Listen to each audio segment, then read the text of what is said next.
오늘 옆 사람하고 또 한번 즐겁게 인사해 볼까요? 사랑합니다. 축복합니다. 사랑합니다. 축복합니다. 오늘 이 시간에는 만나야 변한다라는 제목으로 하나님 말씀을 증거하도록 하겠습니다. 만나야 변합니다. 사람은 일생을 살아가면서 세 가지 질문을 꼭 던지고 살아가야 된다고 합니다. 그 세 가지 질문 중에 첫 번째 질문이 어떤 질문이냐면 내가 무엇을 알아갈 것인가 라고 하는 지식에 대한 도전입니다.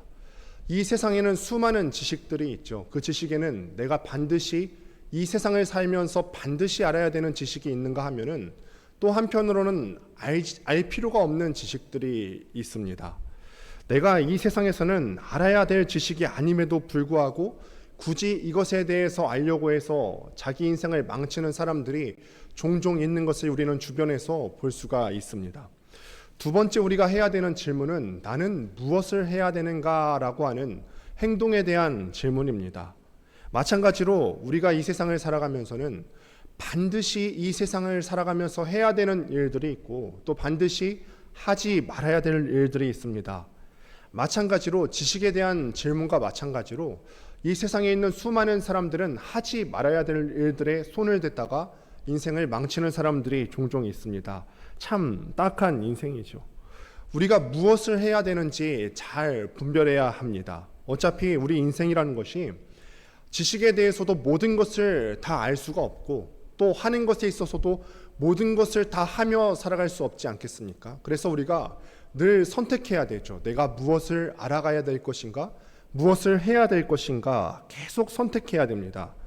결국은 내가 꼭 알아야 될 것이 무엇인지 잘 알고 꼭 해야 될 것이 무엇인지 알고서 행동하는 사람이 지혜로운 사람이고 이런 사람의 인생이 하나님 앞에 복받는 인생이고 성공하는 인생이라는 것입니다. 세 번째 질문은 내가 무엇을 소망하며 살아가고 있는가? 내 인생을 살아가면서 무엇을 꿈꾸고 어떤 것에 대해 목적을 두고 살아가고 있는가입니다. 바람에 대한 이야기를 하는 것입니다. 어쩌면은 이 세 가지 질문 중에서 이 질문 세 번째 질문이 가장 중요한 질문이라고 볼 수가 있습니다. 왜냐하면 내가 무엇을 바라며 사는가 이것은 내 미래의 삶을 결정하기 때문에 그렇죠. 대학을 가려는 소망을 가진 친구는 대학 공부를 열심히 해야 되고요. 또 취업을 하려는 청년들은 취업의 목적을 두고 자기의 모든 시간을 다 할애를 해야 합니다. 사업에 있어서 어떤 성공을 바라는 사람들은 사업적인 아이디어를 내기 위해서 자기의 소망을 두고 모든 시간을 그곳에 할애를 해야 되죠. 소망은 내가 지금 무엇을 해야 될지 내 삶을 결정하는 것이기 때문에 굉장히 중요한 질문이라고 할 수 있습니다. 그렇다면 한번 묻습니다. 오늘 우리 시대는 무엇을 소망하며 살고 있는 시대일까요? 어떠세요? 주변 사람들을 바라보고 나 자신에게 정직하게 질문해 봤을 때 나는 어떤 것에 소망을 두고 살아가고 있는가? 오늘 우리 사회는 끊임없이 성공하라고 속삭여요. 어떤 수를 써서라도 반드시 성공해야 되겠다. 내가 이 성공을 위해서는 대가를 치르더라도 그것이 나의 건강이 되었든 아니면 나의 소중한 친구가 되었든 심지어 나의 가족까지도 대가를 치르더라도 성공을 거머쥐라 라고 이야기합니다. 실제로 우리가 몸담고 있는 이 사회를 보면은 내가 무한 경쟁 체제 속에서 낙오하지 않으려고 열심히 달리는 모습들을 볼 수가 있죠. 뒤처질까 봐 걱정하고 혹시나 직장 내에서 상사에게 불공평한 소리를 들을까 봐 걱정을 합니다. 끊임없이 일합니다. 이것이 우리 모습이죠. 한 청년이 저에게 그래요. 서울 밤거리를 차로 지나가고 있는데 저한테 묻습니다. 목사님, 서울 야경이 어떻게 만들어지는지 아세요? 가만히 있어 보니까 이 청년이 대답해요. 바로 우리 젊은 세대들의 야근으로 서울의 아름다운 야경이 만들어집니다. 이게 농담 같아 보이지만 한편으로는 참 서글픈 우리의 일상이 아닐 수가 없습니다. 이들 중에서 성공의 소망을 두고 살아가는 사람들은 극히 일부는 그 성공했다는 자리까지 올라가지만 대다수는 성공과 거리가 아주 먼 인생을 살아갑니다. 모두 다 성공을 꿈꾼다고 해서 다 성공하는 것은 아니지 않습니까? 자본주의 시스템에서 얼마나 많은 사람들이 자기가 원하는 수준의 성공을 누리면서 살아가고 있을까요? 코로나가 시작되기 전에 2019년도 조사에 의하면은 전 세계의 단 1%의 사람들이 전 세계 모든 부의 46%를 소유하며 살아가고 있다고 합니다.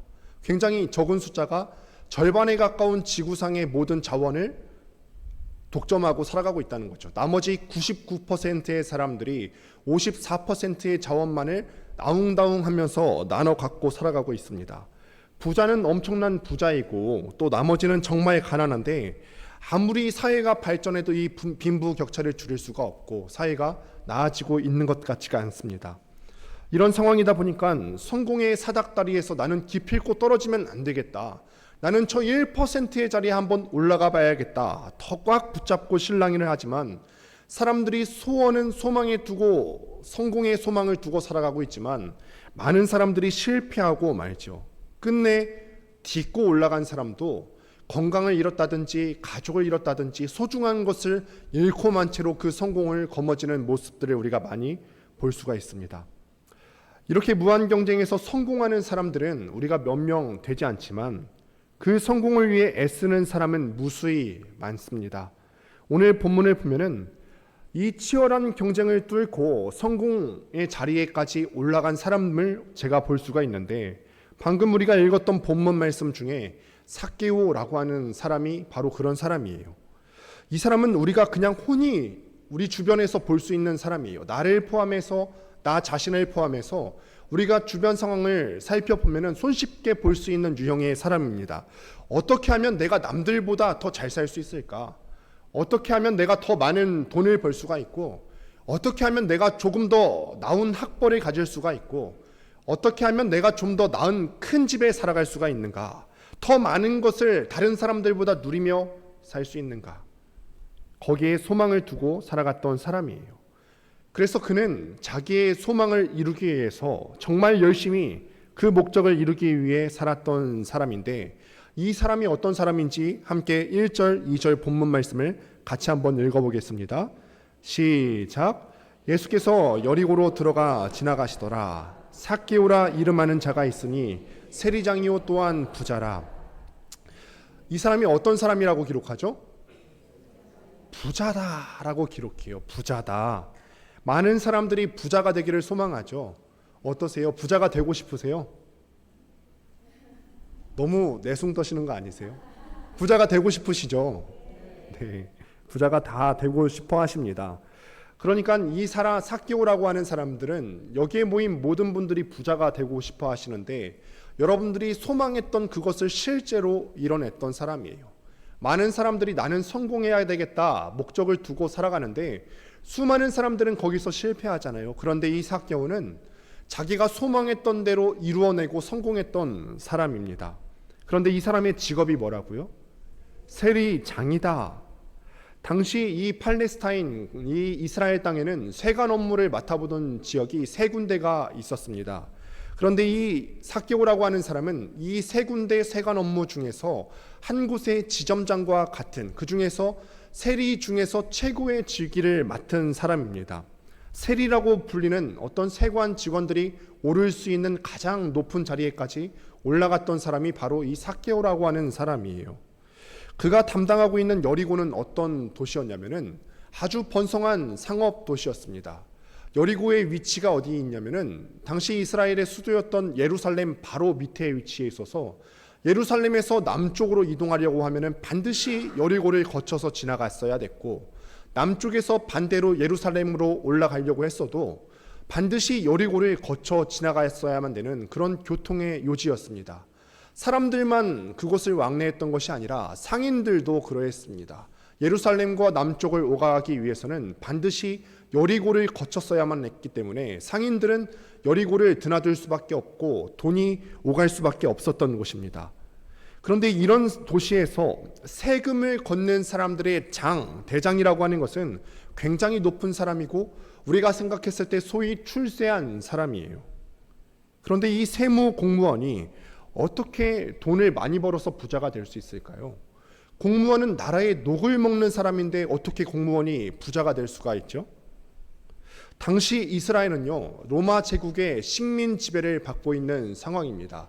이 당시에 어떤 세무 업무에 대해서 간단하게 설명을 드리자면, 당시 로마 제국은 각 지방에서 점령했던 모든 지방에서 세금을 거둬들이게 되는데 한 지역에서 할당량만 거둬들이면 됐습니다. 그래서 그것들을 감당하는 사람들을 선별해서 할당량을 채우게 되는데, 이 세무 공무원이 할당량만 채우는 것이 아니라 거기다 플러스 알파 조금 더 거둬들여서 자기의 뱃속을 채우는 것이었죠. 예를 들어서 로마 제국에 거둬들여야 했던 세금이 가나안 지역에 1,000원이라고 한다면은 이 삭개오라고 했던 사람은 3,000원을 거둬들여서 1,000원을 할당량으로 제출하고 나머지 2,000원은 자기 뱃속을 채우는 데 사용했던 것입니다. 그래서 이 세리라는 직업을 하면서 부정부패를 하면서 자기 뱃속을 채우고 다른 사람들의 비난을 받을 수밖에 없던 자리까지 간 것입니다. 그러니까 삭개오는 이런 사람이에요. 자기 민족은 불행했어요. 자기가 속해 있는 공동체는 로마 제국의 압제를 받으면서 불행한 상황에 빠져 있지만, 암울한 현실 속에 있지만 그 안에서 나름 열심히 살았어요. 나 개인은 나라와 민족과 다른 사람들과 별개로 나라는 암울한 상황에 빠져 있지만 나는 열심히 살아서 성공했어요. 계획을 치밀하게 세워서 다른 사람들과의 경쟁에서 살아남았고 결국엔 세관 장도 되고 부자의 반열에도 올랐다는 것입니다. 겉으로는 성공한 사람이었지만 손가락질 당하는 처지였겠죠. 예수님께서 여리고성에 들어와서 그의 집에 들어가겠다고 하니까 사람들이 수군거립니다. 죄인의 집에 들어갔다. 예수께서 죄인의 집에 들어갔도다. 이렇게 사람들이 수군거렸어요. 사람들은 삭개오를 뭐라고 여겼다고요? 죄인이다. 당시 이스라엘 사람들은 우월의식이 굉장히 강해서 다른 민족들과 관계 맺고 친하게 지는 것을 극단적으로 꺼려했습니다.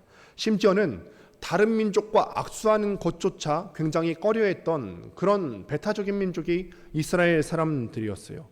그런 이스라엘 사람들 중에서 이 삭개오라고 하는 사람들은 로마 제국의 앞잡이가 되고 게다가 자기 백성의 돈을 갈취해 간 것이죠.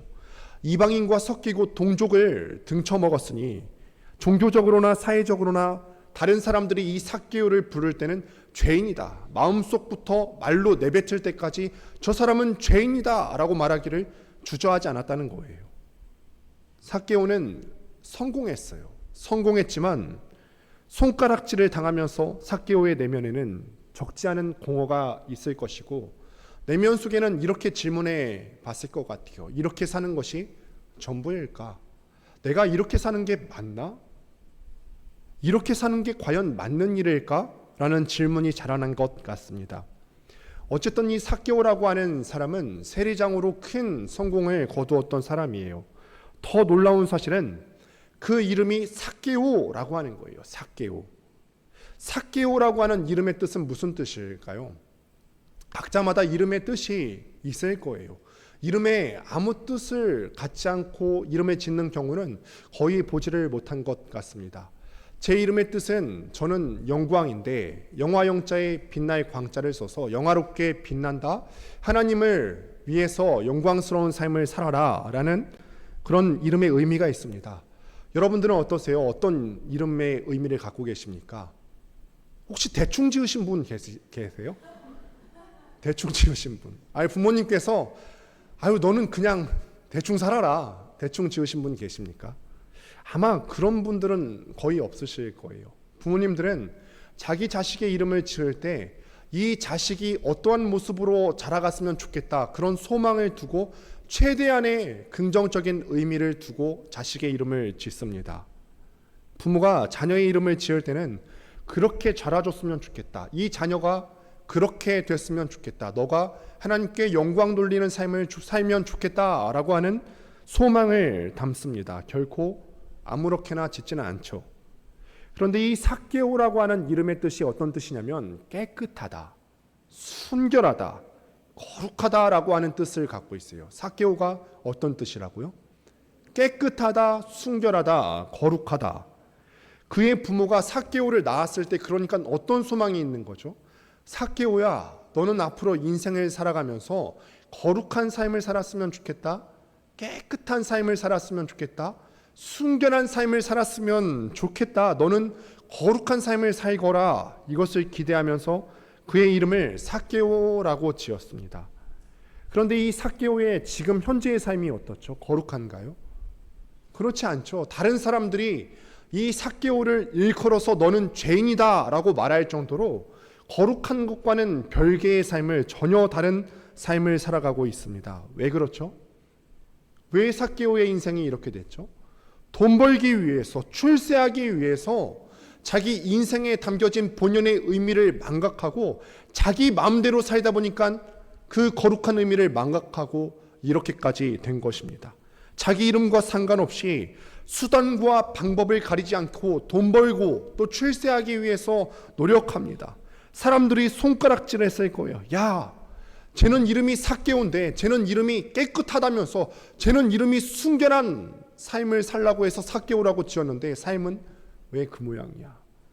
쟤는 이름이 영광인데 쟤는 삶이 왜 그럴까? 왜 저렇게 더러울까? 자기 이름대로 살지 못하고 자기 이름에 처한 위치대로 살지 못하는 것은 참 비극적인 일이죠. 삭개오가 그들에게, 남들에게 비판받으면서 살아왔다는 거죠. 그렇게 더럽게 돈을 모으면 모을수록 사람들은 점점 더 그를 외면해 갑니다. 이런 상황에서 삭개오의 상황을 잘 드러내주는 구절이 있는데 3절 말씀을 같이 한번 읽어보도록 하겠습니다. 함께 읽습니다. 시작. 그가 예수께서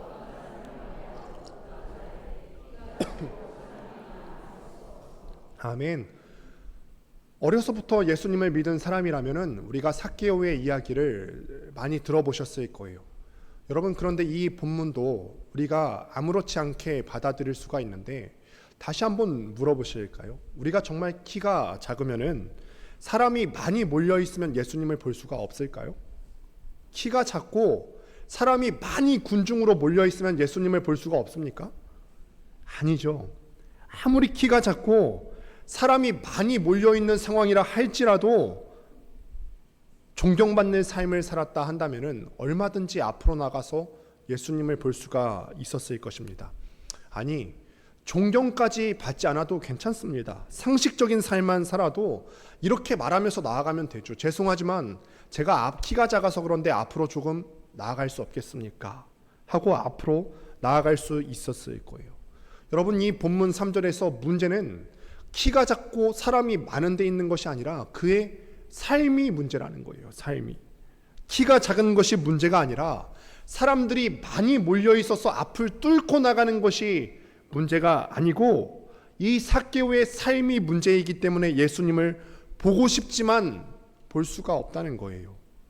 그의 삶을 한 문장으로 보여주는 구절이 나오게 되는데 7절 말씀을 또 함께 읽어보도록 하겠습니다. 함께 읽습니다. 시작. 무사람이 보고 수군거려 이르되 저가 죄인의 집에 유하러 들어갔도다 하더라. 사람들이 예수님께서 삭개오의 집에 머물러야 되겠다, 삭개오를 알아봐 주시고 삭개오의 집에 머물러야 되겠다 말씀하시니까 이것을 두고 사람들이 어떻게 했대요? 수군거렸다. 그 사이에서, 이스라엘 사람 사이에서 소문이 자자한 슈퍼스타인 예수님께서 오셔서 우리 동양 사람인 이 삭개오의 집에 들어가겠다, 이거는 사실은 박수치면서 축하해줘야 되는 일이지 않겠습니까? 그런데 사람들이 축하해주지 않고 수군거렸다, 비판하며 손가락질합니다. 이것이 지금 삭개오의 삶의 현실입니다. 그러니까 삭개오는 지금 내면의 상태가 외롭습니다. 사람은 많은데 예수님이 오셨을 때 군중을 잃을 정도로 도저히 앞을 뚫고 나갈 수 없을 정도로 사람은 주변에 많이 있는데 삭개오는 외롭습니다. 돈은 많은데 그 돈을 가지고 사람을 사귈 수가 없어요. 외로워요. 집은 큰 집에 사는데 집의 크기와 상관없이 나는 외롭습니다. 그런데 이 외로운 것이 어찌 삭개오만의 문제이겠습니까? 우리 모두 다 한편으로는 마음속에 외로움을 갖고 살아가지 않습니까? 우리가 부모 형제가 다 있고 또 쉴만한 집이 있고 굶지 않고 밥 먹고 살아갈 수 있는 여유가 있음에도 불구하고 마음 한편에는 외로운 감정이 들 때가 있습니다. 집에는 가족들이 있고 학교에 가면은 많은 친구들이 있고 직장에 가서도 수많은 사람들을 우리가 만나고 살아가고 있고, 심지어는 교회에 와서도 수많은 사람들을 만나고 있는데 한편으로 내 마음이 외로워요. 내 속에 있는 모든 것을 다 끄집어내고 마음속 깊은 곳을 토로해낼 만한 사람이 있었으면 좋겠다. 그럴 사람이 사방을 둘러봐도 보이지 않을 때가 있다는 거예요. 가장 친하다고 생각하는 친구도, 심지어는 나를 가장 사랑한다 하는 부모님조차도 어떤 때는 내 마음을 몰라주는 것 같은 때가 있죠. 아무도 나를 몰라주는 것 같아서 때로는 괴로울 때가 있다는 것이죠. 이것이 우리의 인생입니다. 그럴 때 우리 내면에 이런 소리가 들려오죠. 이게 아닌데, 이게 전부가 아닌데 나는 왜 이런 삶을 살아갈 수밖에 없는가? 삭개오는 마음속에 이런 생각이 있었을 거예요. 사람들이 삭개오를 일컬어서 죄인이다. 사람들이 삭개오가 잘 되는 꼴을 보지 못합니다. 수군거립니다. 이럴 때 마음속에 이게 아닌데, 내가 이렇게 사는 것이 맞지 않는데, 이런 생각을 품고 저 예수라는 분이 우리 동네에 오신다고 하는데, 그 예수라는 분을 만나면 내 삶이 변할 수 있을 것 같은데, 혹시 내 삶에 다른 의미를 부여해 줄 수 있지 않을까 싶어서 예수를 찾아가는 순례를 시작합니다. 그는 예수를 보려고 길을 썼지만 키가 작아서 예수님을 볼 수 없었죠. 그래서 그가 어떻게 하죠? 예수님을 보기 위해서 돌무화과 나무에 올라갔다. 남들은 밑에서 오실 예수님을 환영하려고 기대하고 들뜬 마음으로 그곳에 있었을 거예요. 예수님을 기다리면서 주변에 자기 친한 사람들하고 이야기도 두런두런 했겠죠.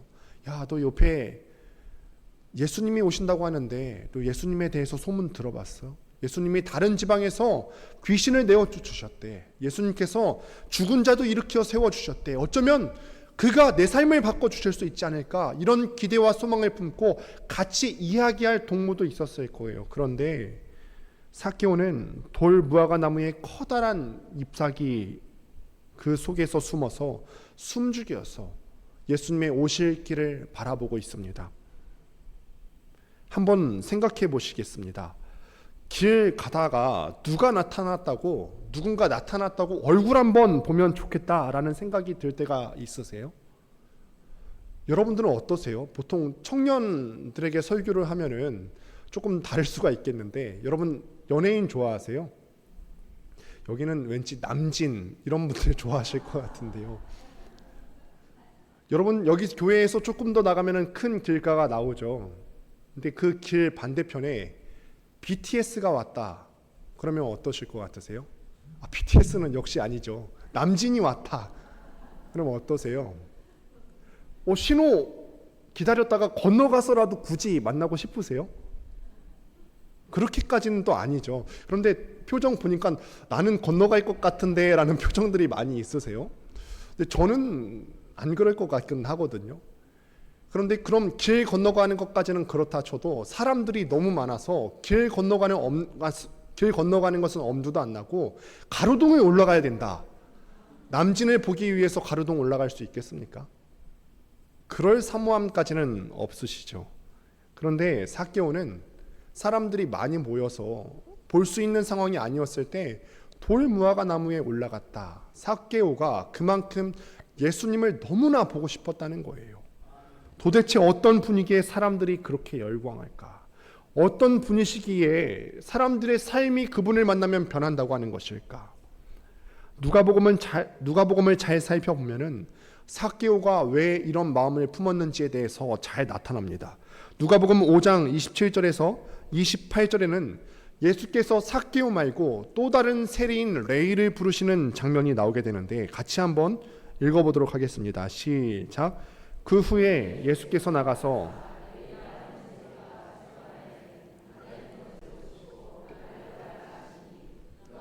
것을 버리고 일어나 따르니라. 예수께서 레위를 보시고 나를 따라오라 라고 하시니까 레위가 모든 것을 버리고 내버려 두고 예수님을 따라갔다는 기록이 있습니다. 레위는 세리였습니다. 세관장이 아니라, 삭개오는 세리의 장인 세관장이었지만 이 레위는 말단 세리였어요. 예수가 이 레위에게 나를 따라오라 라고 하시니까 자기가 일하는 것을 내팽겨치고 일하다 말고 따라갔습니다. 직장을 버리고 따라갔던 것입니다. 아마 예수님께서는 굉장히 카리스마가 넘치셨던 분인 것 같습니다. 그런데 레위가 퇴직금을 받았을까요? 직장에서 무단 이탈했는데 퇴직금을 줄 수 있을까요? 아마 직장에서 무단 이탈했으니 퇴직금은커녕 상부에 보고가 되었을 거예요. 아마 팔레스타인 전역에는 세관 업무를 보던 것이 세 군데밖에 없었기 때문에 그 중에 한 지점을 맡았던 삭개오의 귀에도 이 소식이 들어갔을 확률이 높습니다. 2, 3년 전에 근무지를 이탈해서 어떤 세리가 젊은 지도자를 따라갔다는 이야기를 아마 이 세관장 삭개오가 들었을 것입니다. 그 후에 그의 인생이 완전히 달라졌더라. 이 레이라고 하는 말단 세리가 예수님을 따라 나섰는데 그 후에 그의 인생이 바뀌었더라 라고 하는 소문도 들었을 거예요. 또 누가복음 15장 1절에 보면은 모든 세리와 죄인들이 예수님께 나아왔고 예수가 그들을 가르치는 모습이 나오게 됩니다. 다시 삭개오의 시점으로 와 볼까요? 삭개오는 아까도 말씀을 드렸다시피 더럽고 치사한 방법일지라도 그렇게 해서 치열한 경쟁에서 살아남고 성공했습니다. 성공의 사닥다리 맨 꼭대기에 올라가 앉았습니다. 하지만 4명 가운데서는 그런 소리가 들려왔을 거예요. 이게 아닌데, 이게 전부가 아닌데, 나는 변화가 필요한데, 나는 부끄러운데, 나는 변해야 돼 라는 생각이 자라났습니다. 마음속에 다 성공한 것 같지만 한편으로는 공허함이 내 마음 가운데 부풀어 오르기 시작했죠. 그러던 중에 같은 세관 업무를 보던 레이라는 사람이 예수를 쫓으면서 인생이 바뀌었다는 이야기를 듣고 그런 사람들이 레이 한 사람뿐만이 아니라 많은 세리와 죄인들도 예수님을 쫓아갔더라, 만났더라, 변했더라 라고 하는 이야기를 듣게 되었을 것입니다. 그러면서 삭개오가 예수께서 내 인생에 어떤 변화를 줄 수 있는 분이 아닐까라는 기대가 생기게 되었겠죠. 그런데 그 예수가 자기가 살던 도시인 여리고로 온다고 하는 소식을 들었던 것입니다. 그래서 내가 한번 꼭 만나봐야 되겠다. 내가 한번 꼭 만나봐야지. 돌 무화과 나무를 올라가서라도 사람들이 나를 보고 손가락질하면서 놀릴지언정 나는 꼭 한번 예수님을 만나봐야 되겠다. 어떤 사람이기 때문에 이렇게 많은 사람의 인생을 바꿔놓을 수 있는 것인가? 라는 궁금증을 품고 기다렸어요. 그랬기 때문에 높은 사회적 위치와 다소 많은 나이에도 불구하고 돌 무화과 나무에 올라갔다는 것입니다. 그만큼 예수님을 보고 싶었다. 여러분, 다시 한번 우리가 무겁게 이 말씀을 받고 또 질문합니다. 삭개오가 돌 무화과 나무를 잡고서 올라갔던 간절한 만큼이나 이 예배의 자리에 하나님을 만나고 싶어서 그런 심정으로 나아오셨습니까? 내가 변화가 필요한데 이게 아닌데, 나도 한편으로는 채워야 될 무엇인가가 필요한데 알고는 있지만 그것이 예수님을 만나야지만 변화가 일어나는 것인데, 이 삭개오처럼 돌무화과 나무를 올라가서라도 내가 예수님을 만나야 되겠다, 이러한 사모함을 갖고 이 예배의 자리에 나아오셨습니까? 이것이 우리가 품어야 되는 무거운 질문이죠. 삭개오가 이런 사모하는 마음을 갖고 우리 주님께 나아갑니다. 그런데 성경의 기록을 잘 살펴보면은 삭개오가 예수를 찾은 것이 아니라 예수가 삭개오를 찾았다는 것을 알 수 있습니다. 이 여리고성에서 일어난 사건을 보면은 수많은 사람들이 이 여리고성에서 예수님을 맞이하기 위해서 운집했지만 예수님은요, 이거를 드라마로 만든다면요, 예수님께서 마치 한 사람만을 바라보고 여리고성으로 입성하시는 것 같아요. 마치 한 사람 삭개오만 보고 여리고성으로 입성하는 것 같습니다. 그 이름을 부릅니다. 외모나 직위나 현재 상태로 부르지 않고 그 사람의 이름을 불러줍니다. 마치 이 삭개오라고 하는 이름에 담긴 원래 의미, 순결하다, 깨끗하다라고 하는 이름의 뜻을 되살리려고 하는 듯이 예수님께서 그의 이름을 불러주십니다. 저도 남아공에서 공부하던 중에 교수님을 만났는데, 저는 보통 외국 사람들이 한국 이름을 어려워하기 때문에 보통의 한국 사람들은 나가서 영어 이름으로 자기의 이름을 만드는 경우가 많습니다. 그래서 저는 교수님께 이름이 뭐냐고 질문을 해오시자 제 영어 이름은 조슈아입니다 라고 했더니 교수님께서 다시 물으세요. 그거 말고 내가 듣기에는 한국 이름에는 다 뜻이 있다고 들었어. 한국 이름을 알려줘 해서 영광이라고 알려드렸더니 한 번도 잊지 않고 계속해서 영광이라고 불러주셨던 그런 선생님이 아직도 계속 기억이 나요.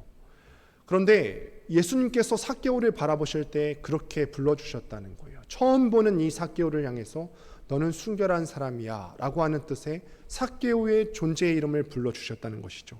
본문 5절 말씀 같이 한번 읽어보겠습니다. 시작. 예수께서 이곳에 이르사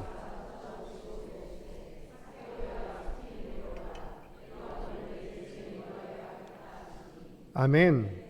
생전 처음 보는 삭개오인데 지금 예수님께서 누가 달려와서 삭개오의 이름을 귀띔한 것이 아니에요. 그럴 필요가 없었죠. 왜냐하면 우리 주님께서는 이미 모든 사람에 대해서 다 잘 알고 계시기 때문에 그렇습니다. 이름만 아시는 것이 아니라 이름을 불러주실 때 그 의미까지도 되살려 주실 수가 있고 그 사람이 어떤 삶을 살아왔는지 또 어떤 마음의 상태인지까지 우리 주님께서는 알려주지 않으셔도 다 잘 알고 계십니다. 그 이름을 부르며 다가오시죠. 아무도 부르려고 하지 않는 그 이름, 큰 무화과나무 잎에 가려서 아무도 보지 않는 그를 따뜻한 눈빛으로 바라보시며 사랑스럽게 그의 이름을 부르십니다. 그의 마음을 읽어주시는 거죠. 삭개오는 외로운 사람이죠. 다른 사람들이 그를 일컬어서 저는 죄인이다.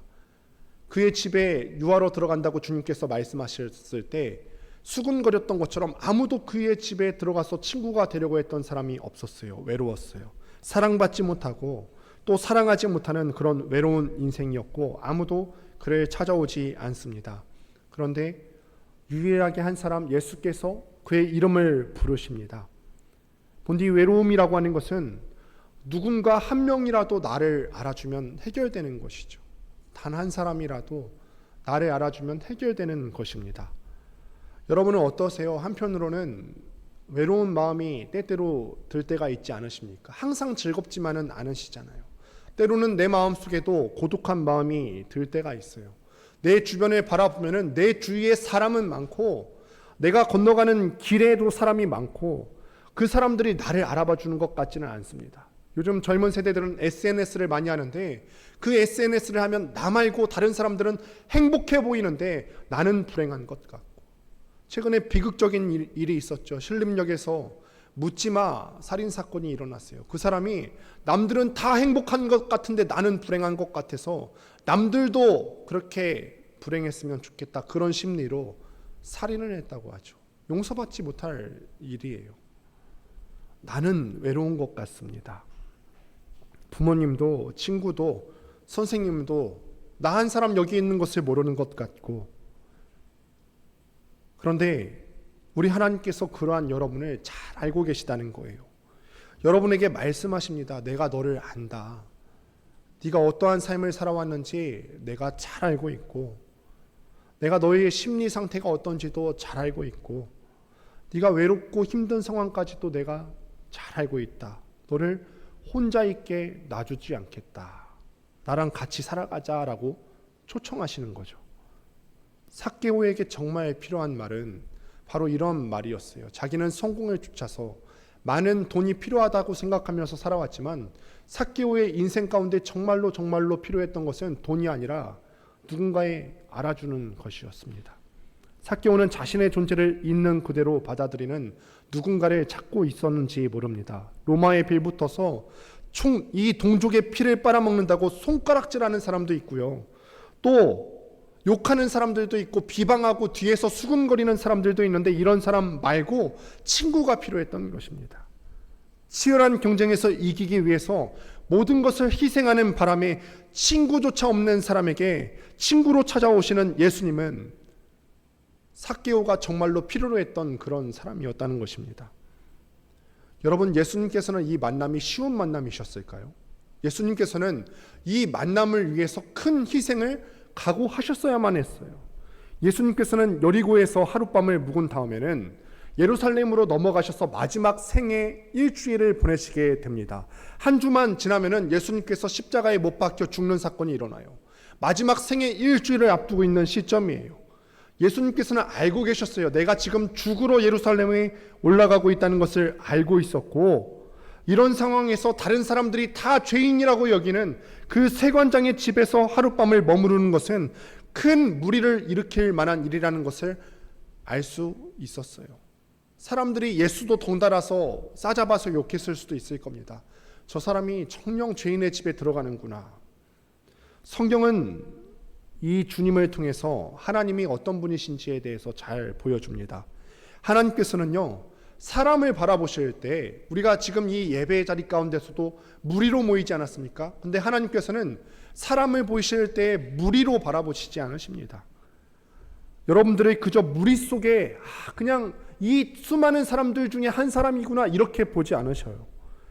여러분들의 이름 한 사람 한 사람의 이름을 부르시고 그 의미도 다 알고 계시고 그 생에 내포된 삶의 흔적마저도 다 알고 계시고 그 한 사람 한 사람을 부르고 찾으십니다.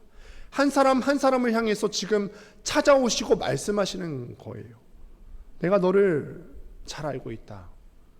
네가 어떻게 살고 있고 지금 현재 모습 어떻게 살고 있고 어떤 인생을 살아왔는지 잘 알고 있다. 무엇을 고민하면서 치열한 경쟁 속에서도 얼마나 힘들어하는지도 내가 잘 알고 있다. 그리고 너의 원래 그렇게 살았어야 되는 고유한 가치까지도 내가 잘 알고 있다. 그러니까 우리 아버지 하나님은요, 우리가 예배할 때 무리로 예배드리는 뭉뚱그려서 바라보시는 것이 아니라 한 개인 한 사람을 찾아가시는 하나님이신 줄을 믿습니다. 그분이 바로 우리 주님이세요. 예수님께서는 그 죽음을 한 주 앞둔 이런 절체절명의 순간에 놀랍게도 여리고성을 찾아갔을 때 한 사람을 찾아가세요. 죽음을 하루 앞뒀으면은 마침 잘 됐겠다. 수많은 군중들이 모였겠다. 설교라도 한번 더 해야지. 내가 이 수많은 사람들에게 이적이라도 하나 더 일으켜야지. 뭔가 놀라울 만한 영향력을 행사해야겠다. 마지막 남은 한 주를 앞두고 이런 것을 하는 것이 아니라 사람들에게 보여줄 만한 일을 하는 것이 아니라 삭개오 한 사람의 집에 찾아가신다는 거예요. 지금도 예수님께서는 하나님을 찾는 사람을 단독으로 만나십니다. 그리고 우리의 원래 가치를 회복시켜 주시고 기꺼이 우리의 친구가 되어 주시죠. 삭개오는 예수님께서 불러주셨을 때 어떻게 내려왔을까요? 한번 상상해 보신 적 있으세요? 삭개오가 돌 무화과 나무에 올라갔어요. 그런데 예수님께서 삭개오야 내려오자, 내려오라 라고 했을 때 삭개오가 어떻게 내려왔을까요? 저는 그냥 뛰었을 것 같아요. 너무 높으면 못 뛰었을 수도 있는데 뛰어 내려왔을 것 같아요. 그렇게 삭개오는 우리 주님을 모시고 집으로 들어갑니다. 그리고는 잔치가 벌어지죠. 하나님과 인간의 만남은 잔치여야만 합니다. 오늘 시간에도 우리가 예배로 드려지는데 그래서 예배는 잔치여야 되고 다이내믹이 있어야 된다는 거예요. 하나님과 인간이 만나는 거죠. 성경이 말하는 하나님과 인간의 미묘하고 신비한 관계의 핵심은 무엇이냐면 하나님이 우리를 찾아오실 때 한 사람 한 사람을 굉장히 인격적으로 만나주고 계신다는 것입니다. 여러분들을 있는 그대로 받아주신다는 것입니다. 우리의 상태가 어떻든 간 상관없이 우리를 만나주신다는 거예요. 내 이름 뜻과 상관없이 삶을 살아가고 있는데 그런 내 더러운 상태와 상관없이 하나님께서 찾아주시고 만나주신다는 것입니다.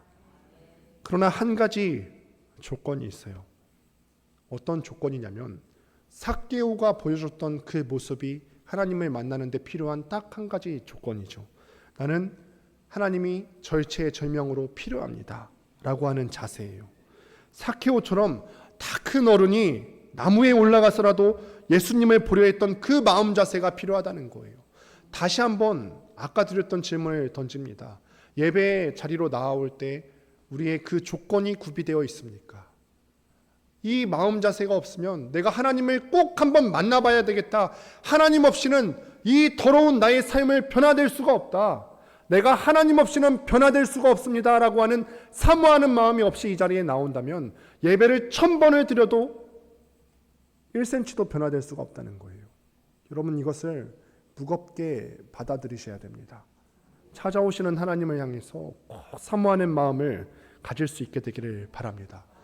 나한테 결격 사유가 있습니다. 무언가 고민이 있고 공허함이 있고 나는 내 스스로 답을 낼 수가 없어서 나한테 답을 줄 수 있는 분이 필요하다. 이런 기대감과 이런 소망을 갖고 하나님을 찾아야 한다는 것입니다. 그렇게 해서 예수를 만나게 된다면 변화는 자연스럽게 일어나는 것입니다. 굳이 내가 무엇인가를 하려고 하지 않아도 괜찮습니다. 삭개오가 예수를 만나고 자신의 삶을 회개하고 재산을 나눠주겠다고 고백하는 대목이 이 뒤에 뒤따라 나오게 되는데, 예수를 만나면 내가 무엇인가 의도적으로 하려고 하지 않아도 변하게 되는 것입니다. 사랑하는 성도 여러분, 우리에게 이런 사모함이 있을까요? 말씀을 통해서 보았듯이 진정한 변화는 예수님과의 만남, 컨택트가 있어야지 일어나는 것입니다.